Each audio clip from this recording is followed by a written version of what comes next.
mais pas une centaine d'orphelins du naufrage de Joola. Et c'est pas du tout normal, d'après moi. C'est pas du tout normal. Donc vous ne voulez pas cette séparation et justement que la limite d'âge ne soit pas 18 ans mais maintenant 21 ans. D'accord. Il y a aussi cette question du renflouement. Est-ce que ça vous permettra de faire votre deuil comme vous l'avez soutenu? Exactement. On en a parlé aussi aujourd'hui, car le renflouement change beaucoup de choses. Pour l'État, ça touche encore notre plaie, quoi. Mais pour moi, c'est pas ça. On passe à autre chose.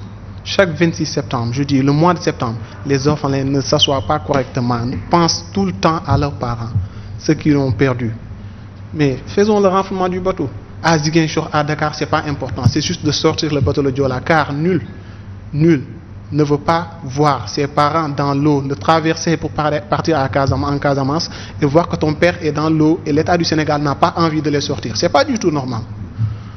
Moi, arrivé à Carabane, je ne sors pas. Je ne regarde pas. Pourquoi? Parce que je sais que mon papa est dedans. Et c'est pas du tout normal. Tonton Idrissa Diallo l'a dit tout à l'heure sur votre radio. Ses enfants, il ne peut pas prendre le bateau car ses enfants sont donnés. Et c'est vrai, il y a tant de personnes qui réclament cela.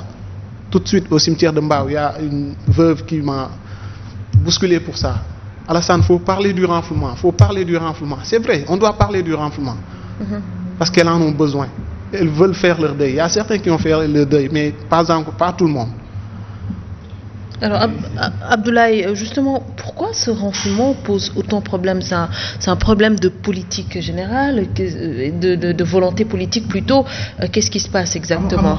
À mon avis, pour moi, c'est une question de volonté politique. Parce que la question du renflouement ne date pas de maintenant. On en parle depuis le lendemain justement du naufrage.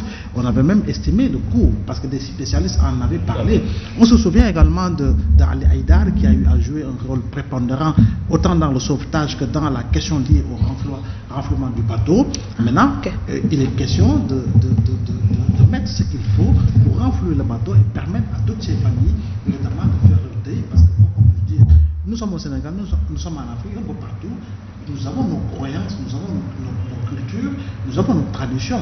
Et si ça peut aider justement à permettre à ces familles de se sentir mieux, de vivre mieux, d'être beaucoup plus à l'aise et de ne plus vivre ce traumatisme, à mon avis, il est important que l'on fasse preuve de volonté politique et que l'on aille vers le renflouement justement de ce bateau.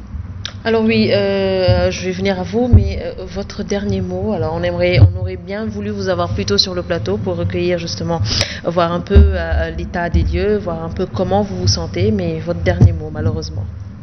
Je remercie tous ceux qui sont présents dans ce plateau et dis merci aux orphelins qui m'ont envoyé ici, parce que je ne suis pas exactement le porte-parole, mais ils ont confiance en moi, c'est pourquoi.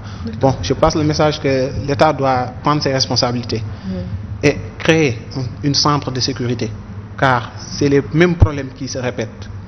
Île des Madeleines, c'est la même chose que le naufrage du bateau de Joola. C'est la même chose, surcharge, manque de sécurité. C'est la même chose. Je dis merci à tout le monde et que les orphelins du Joola viennent pour qu'on se rassemble et avoir plus de force. J'appelle tous les orphelins du bateau de Joola et tous qui ont perdu leurs membres dedans. Merci. C'est très clair et très émouvant. Alors le dernier mot, M. Diagne. C'est vous remercier d'avoir pensé à moi pour venir pour animer ce plateau. Je suis venu surtout parce que c'est un sujet qui me tient à cœur, parce qu'il faut faire de sorte